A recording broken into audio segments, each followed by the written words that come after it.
Hi everyone, welcome to this week. We have a little bit of a hodgepodge this week of different topics. Let's get to it. We're going to review 212 adjectives, the adjectives that we already know, as we begin talking about irregular adjectives.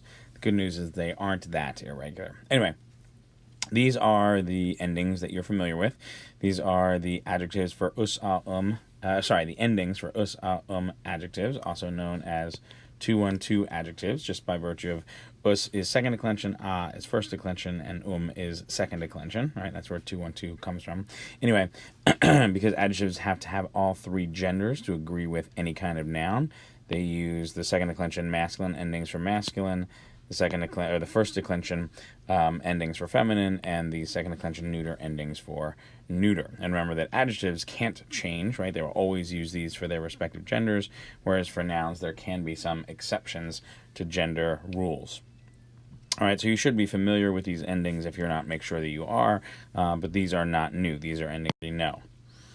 Okay, now, there are some irregular 212 adjectives, and basically they're only irregular in the genitive and dative singular, okay? If you look over, everything else is the same, but it is in the genitive and dative singular that they are irregular. And essentially they follow the pattern, pattern of irregularity of demonstrative. So if you remember hikak or ileala lud or isea id, right, those forms also have this ius in the genitive and this I in the dative. And so that's what these adjectives do.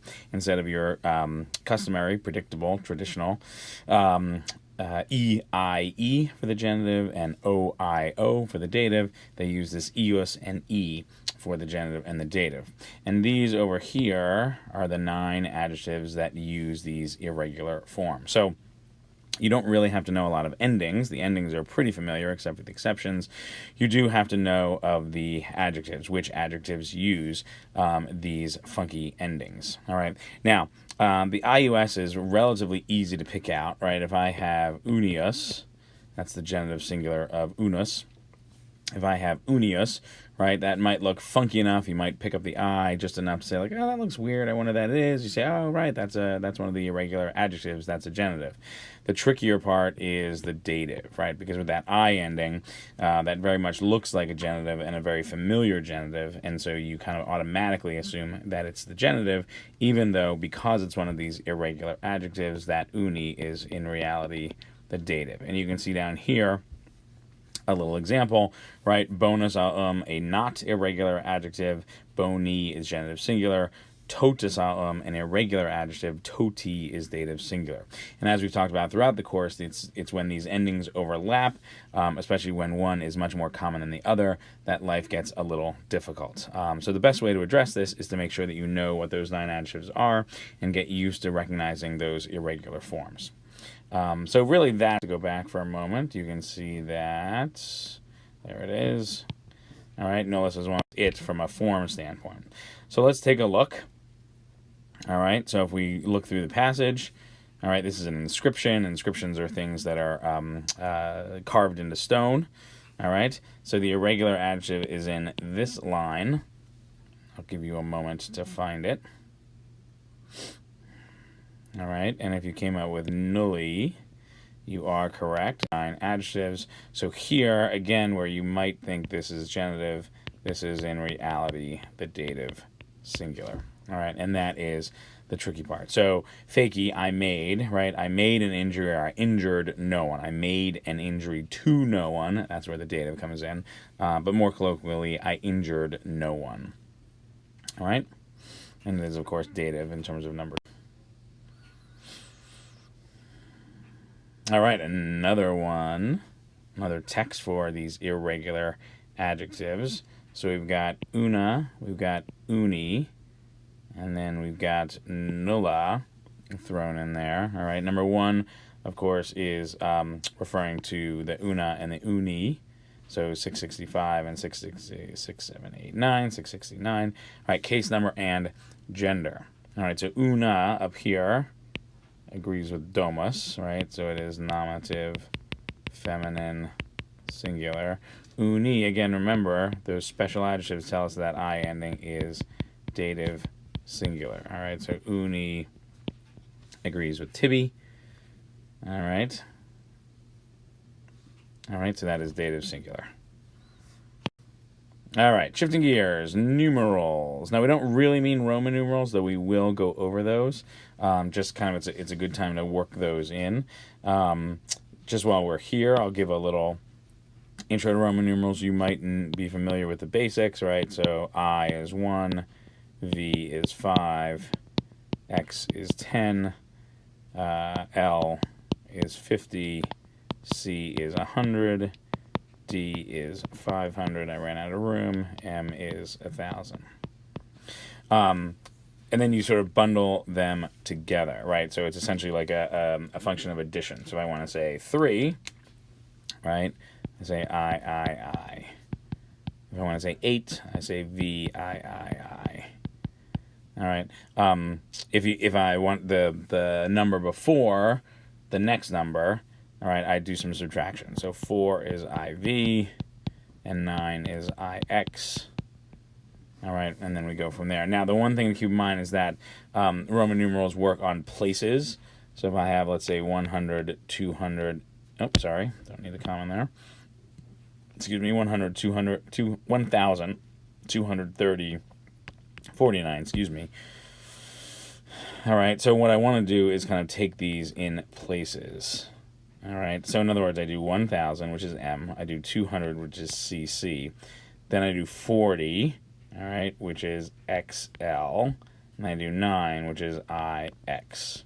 All right, sometimes it's very common for people to see that 49, right, and make that IL, 1 minus 50. Okay, but we can't do that because that violates the idea of places, right? So we've got to keep our thousands, our hundreds, our tens, and our ones kind of separately. So 1,249.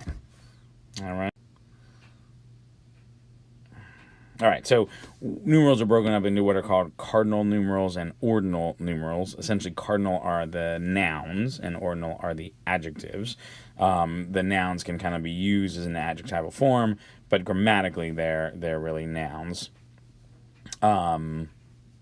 Actually, no, I'm going to take that back. They're really adjectives. They're all adjectives. It's just the way what they refer to, whether the numbers or the order. So cardinal refers to the numbers, ordinal refers to the order, right? So I have 5 days left, right? Versus I'm on my 5th day. So 5 days is the cardinal, 5th day is the ordinal. All right. For the cardinals, after 3, they're all what are called indeclinable. And what that means, they're going to use the same form no matter what case, number, and gender. For 1, 2, and 3, they are adjectives, though a little funky. We already looked at unus, right? How it's got that funky genitive and dative. Duo is a fairly straightforward 2-1-2 adjective with a weird nominative, right? So that's the nominative masculine. That is the nominative neuter. And so the neuter will be that in the accusative as well. Of course, it is plural because it is more than one, so it only exists in the plural. Trace is a third declension adjective. You can see with the ES and the IA. That is our third declension adjective, a 2 form, but again, only in the plural. All the ordinals are pretty straightforward 2-1-2 adjectives. All right? All right, so just be familiar with those. You're not going to see those a ton. Yep, okay. Especially the lower numbers, it's good to know. Here's here's unus, of course, which we've already gone over. I mentioned that duo down here, again, is a fairly straightforward adjective with a few little funkinesses. All right, duo, duo, duo, and then this weird duobus instead of duebus, which would sound weird. But that's pretty recognizable. And then trace is over here, again, a third declension adjective. Go on. All right, so here's a little inscription. You can see up here, anno decimo. All right, so first of all, is that a cardinal or an ordinal? It's going to be an ordinal. Now, it is agreeing with anno. All right, and this is what's called our ablative of time, which we're going to look at actually in the next section. It answers the question when. It sort of tells us when things are happening. So in the 10th year, and decimo, of course, is going to be 10th. Right, so in the 10th year, and then the inscription goes on from from there, and you can see a Roman numeral here. It looks like there's more over here that that we can't see, and I don't know what it is. But at least up to that point, 1,900, right, and off we go. Sometimes they do actually, what's called, spell out the 4 things, so like CCCC. That's not incorrect, it's just less common, maybe less formal. All right, but there's our ordinal in action. One thing. Sorry about that. All right, so here are some cardinals. All right, so here are our cardinals in action. All right, so how much wine Marshall pours for each woman. Complete the table with information. All right, so how many glasses of wine does Livia? How many glasses of wine does Justina, Likas, Lida, and Ida? All right, and it's pretty straightforward. Right, you can see sex here, so that's going to be 6 for Livia. Septem here, that's going to be 7 for Justina. All right, quinque here, that's going to be 5 for Likas, quator, and tribus. All right. Now, number 2, what case are they all? Now, it's only really with the first one. Okay, sex agrees with kiathis.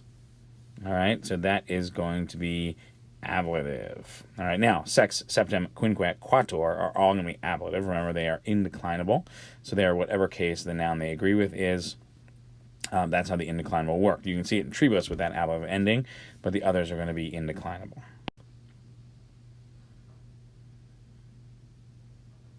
All right, so another similar kind of thing. All right, septem, quator, undicem. All right, so secundus. All right, 7,000. The milia is the 1,000. Phoebus, 4,000. Porphylatus, 11,000. All right. And now we've got some statistics on how many he killed, how many of the Miles Gloriosus killed. All right, I'll leave that one for you to do. What I've given here, and I'm not going to go over these, are just some fun Roman numeral practice things. So a little Roman numeral Sudoku, if you know Sudoku. Of course, you've got to get 1 to 9 in the boxes vertically and horizontally without repeating. All right, so as I said, a little numeral Sudoku. And this is a connect the dots with Roman numerals, right? So practicing kind of finding the order. So 1 starts here. All right, you can print these out. It's obviously easier than doing them on the screen. All right, now shifting. Thought I had a little intro slide. I'm guessing that's coming later. Expressions of time. So how Latin expresses time. Excuse me. So in general, the accusative expresses things that are stretched out. So the accusative is going to answer for how long. All right. So 4 or 5 days, I've been on vacation. How long have you been on vacation? 4 or 5 days. That's going to be the accusative, often called extensive time or length of time. The important thing here is that there is no preposition. All right. So quinque dies. Oh, there we go. There we go. Quinque dies for 5 days. Again, no preposition. So you might see that for, think preposition. You might see that for, think dative. The accusative extensive time does not use any kind of preposition. All right. The ablative answers the question when. Okay. So on the 5th day, or let's say maybe on the 6th day, we came home. All right. So sexto die. All right. Again, no preposition. All right. And the no preposition ones can be tricky. Good news about the time expressions is that you need to have a time word to have a time expression. I can't use the noun table in a time expression, right? Day, month, year, moment, time, whatever. But you need some sort of time word to have one of these. All right, so on the 6th day. English translates time expression differently depending on what it is. So the ablative time can be translated in, on, at. I'm sure a couple others as well. That's purely idiomatic. So on the 6th day, right, in April, all right, at 4 o'clock, those are all ablatives of time. All right, and the time within which, that's down here. So you've got a range of time. So the soldiers will depart tribus annis within 3 years. Okay, Generally speaking, it doesn't happen all the time, within which will be plural. Ablative of time, when, will be singular. All right, and then accusative extent can be either. There's that slide I was talking about. So it should have been reversed. My fault. All right. Oh, I see. My fault. I repeated them, so I'm not going to go over this again. A fun little comic with an ablative of time. All right. So Nuntius Deorum, this is the messenger of the gods, and then Hoc Aitate. Hoc, of course, is ablative, right? So the messenger of the gods in this era, right? So not back in the ancient times, but Hoc Aitate in this era, right? And so tap, tap, tap, sent. So this is Hermes, kind of bored, sending emails, right, as the messenger god, as opposed to going in person. But the ablative of time, Hoc Aitate, in this era. All right, and here's an ablative of time text. So diebus and noctibus. All right, so the adjective totis modifies noctibus and diebus. All right, and then translate the two noun adjective pairs. All right, so within all days. All right, let me see. Let me just make sure, actually. Oh, sorry, there's actually a totis there. I just noticed that. Another one. I thought it was for both of them.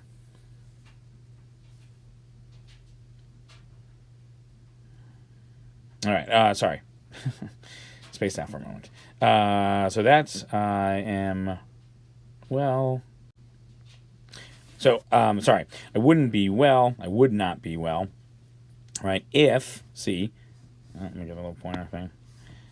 I would not be well if, all right, I didn't want or wouldn't want to be with you, Decianus, all day and all night. All right? All right. All right, a couple more. So you ask how I will spend the day, DM. All right, in my Tuscan villa. All right, during the summer or in the summer. And again, we talked about how the ablative of time can be translated. We said, there could be some others, and here's a good example. During the summer, you could say in the summer, but during works as well. And the answer number 4 is DM used in a time expression. It is not, right? DM is just a straight direct object. It happens to be a time word, but it's not used in a time expression. All right, so here are the summatives. All right, a little reading for you. So, Xenocrates scripsit libros de natura deorum sed nullam speciem divinam descripsit. So Xenocrates wrote books about the nature of the gods, but, all right, he described no divine species or form type. All right, and I'll let you pick it up from there. Another paragraph. Here is the writing. You're just translating into Latin, sentences into Latin. All right, so the angry men had suddenly attacked the others at the 10th hour. All right, so irati weary. All right, alteros ora decima opugnaverant. Little pluperfect there. All right, and I'll leave the rest for you. All right, that was a bit of a long one. I apologize. Thanks for sticking with me if you did. I will be here next week, and please email me if you have any questions. Thanks.